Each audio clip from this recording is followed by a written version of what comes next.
بسم الله الرحمن الرحيم. ولا تحسبن الله غافلا عما يعمل الظالمون إنما يؤخرهم ليوم تشخص فيه الأبصار مهطعين مقنعي رؤوسهم لا يرتد إليهم طرفهم وأفئدتهم هواء وأنذر الناس يوم يأتيهم العذاب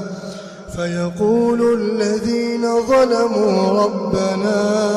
أخرنا إلى أجل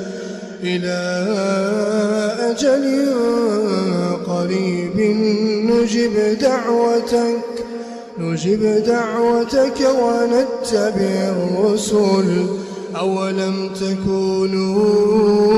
أقسمتم من قبل ما لكم من زوال وسكنتم في مساكن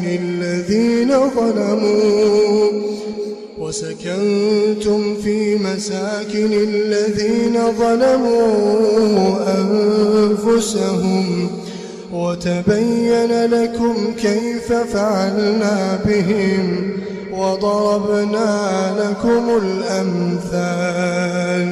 وقد مكروا مكرهم وعند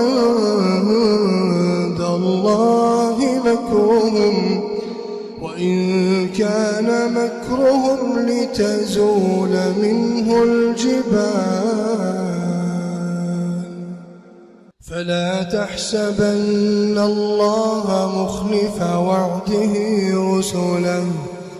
إن الله عزيز ذو انتقام يوم تبدل الأرض غير الأرض والسماوات وبرزوا لله الواحد القهار يوم تبدل الأرض غير الأرض والسماوات وبرزوا لله الواحد القهار وترى المجرمين يومئذ مقرنين في الأصفاد سرابيلهم من قطران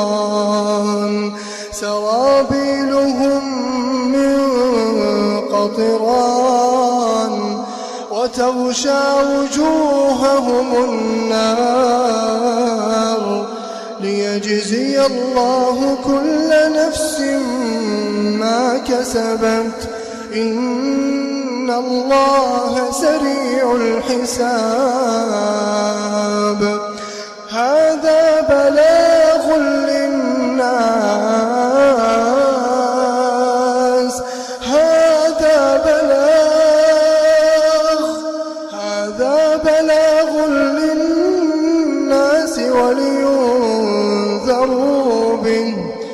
ولينذروا به